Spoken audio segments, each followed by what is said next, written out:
السلام علیکم اسٹوڈنٹس، آج ہم اردو ریڈر شہد کی مکھی اور چونٹی کا صفحہ نمبر 9، 10، 11 اور 12 پڑھیں گے۔ صفحہ نمبر 9 کھولیں۔ چونٹی نے برتن ننھی چونٹی کو دیتے ہوئے کہا کہ یہ شہد کی مکھی کو دے دینا۔ چونٹی نے برتن ننھی چونٹی کو دیتے ہوئے کہا کہ یہ شہد کی مکھی کو دے دینا۔ صفحہ نمبر 10۔ ننھی چونٹی جب اپنے بل کے دروازے تک پہنچی تو تیز بارش شروع ہو گئی۔ ننھی چونٹی جب اپنے بل کے دروازے تک پہنچی تو تیز بارش شروع ہو گئی۔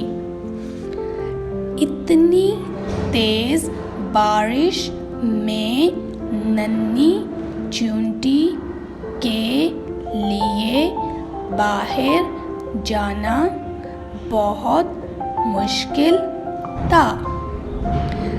اتنی تیز بارش میں ننھی چونٹی کے لیے باہر جانا بہت مشکل تھا۔ تیز تیز بارش با ریشن رش بارش۔ مشکل میم شین مش کاف لام کل مشکل۔ صفحہ نمبر 11 کھولیں۔ اب وہ سوچنے سین و سو 6 نون بڑیے نے سوچنے لگی کہ خط لکھ کر کسی طریقے سے شہد کی مکھی تک پہنچا دیا جائے۔ اب وہ سوچنے لگی کہ خط لکھ کر کسی طریقے سے شہد کی مکھی تک پہنچا دیا جائے۔ اس نے شہد کی مکھی کے نام ایک خط لکھنا شروع کیا۔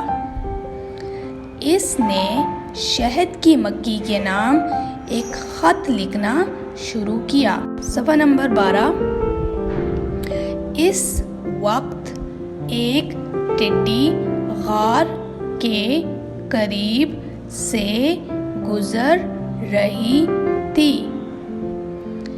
ننھی چونٹی نے اسے بلایا اور کہا کہ میں اتنی تیز بارش میں باہر نہیں جا سکتی، آپ یہ خط ذرا شہد کی مکھی کو دے آئیں۔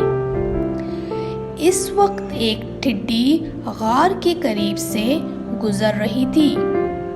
ننھی چونٹی نے اسے بلایا اور کہا کہ میں اتنی تیز بارش میں باہر نہیں جا سکتی، آپ یہ خط ذرا شہد کی مکھی کو دے آئیں۔